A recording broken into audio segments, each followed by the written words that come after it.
You ever heard of country yodeling before? From the Himalayas of Jesusville. Now, I'm just a spoken word for y'all right quick. I got 2 quick poems. Nah, that's for later. That's for later. They ain't ready for that yet. You know what I'm saying? I got 2 quick poems. They're gonna be out your hair like naps on a hot comb.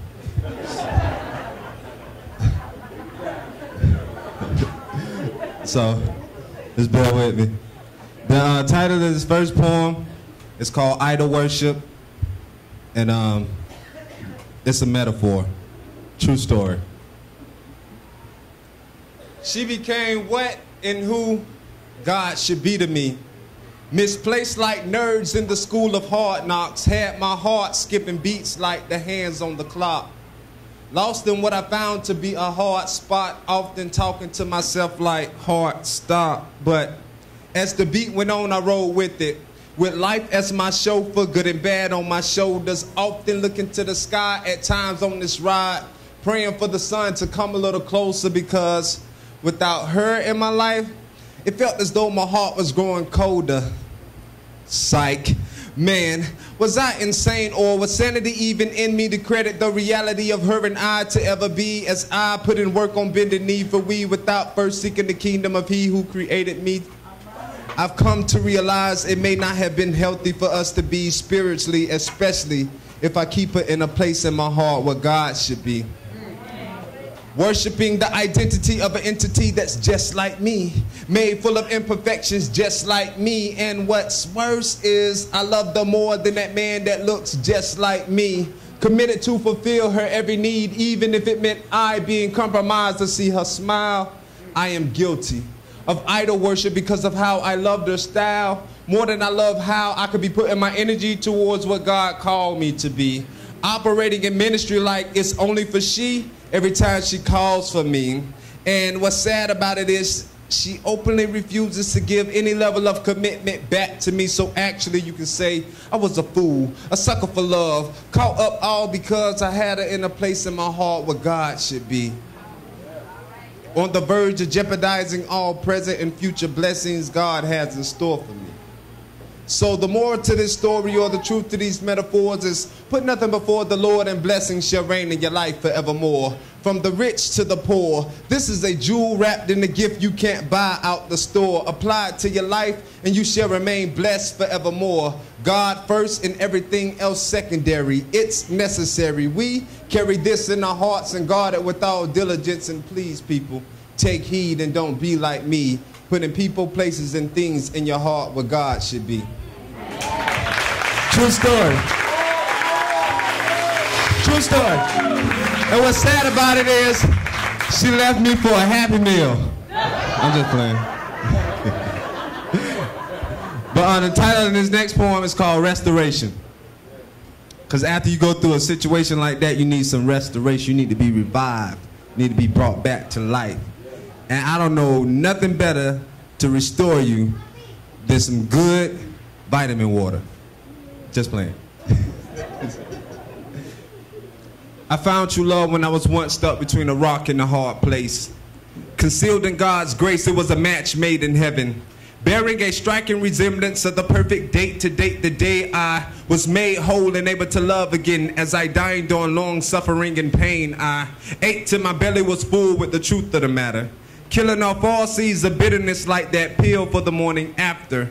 My Red Cross relief from this natural disaster, crafted from emotions scattered, was the word of God to keep me sane when my sanity was challenged with the reality of rejection injecting me daily by the voice of those I love the most, persisting I was crazy because of my willingness to love despite our differences, when embodying the same essence of mercy that was shown to me was the only concept I was hoping to inspire others to conceive. But what do dream killers and passion killers do best? Kill dreams and murder passions that attract positive actions. And you can't get blood from a turnip nor love from a people that haven't been taught how to let go past hurts and love despite situations and circumstances. So I guess what I got in return was the only thing they were capable of giving. Without exempting myself in times past, you can credit 50% of the experience to me reaping what I've sowed, and the other 50% to the propensity of one's nature showing their true character.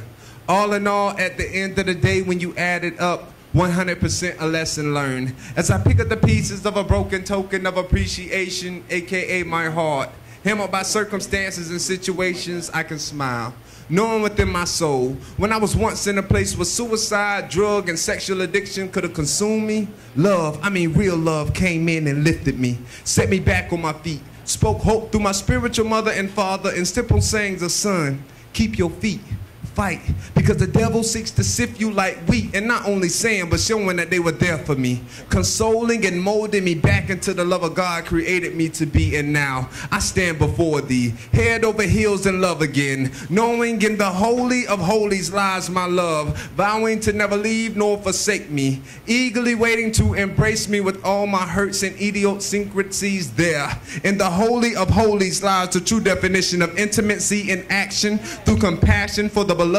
My lover extends their mercy. Even when I've stepped out on our relationship and made relations with those who could not and would not love me as great as thee, committed and ever faithful, our God, my lover, remain, I must say. Out of all the women I've tried to hold a love for, none can match the love in me thine divine love has brought forth. Why?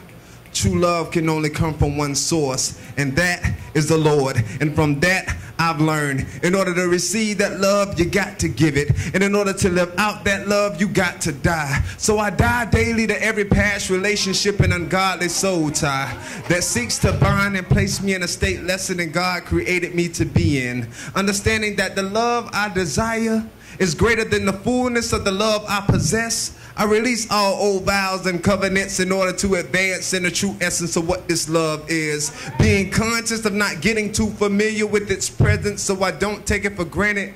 This love is, for lack of better words, amazing. The better half to the whole of me that was given to make me whole ultimately. So if you ever find yourself stuck between a rock and a hard place, with your heart beating at a fast pace and anxiety slow dancing with the shadow of your worries, wording, negativity in your ear and fear, climaxing off your insecurities, be still.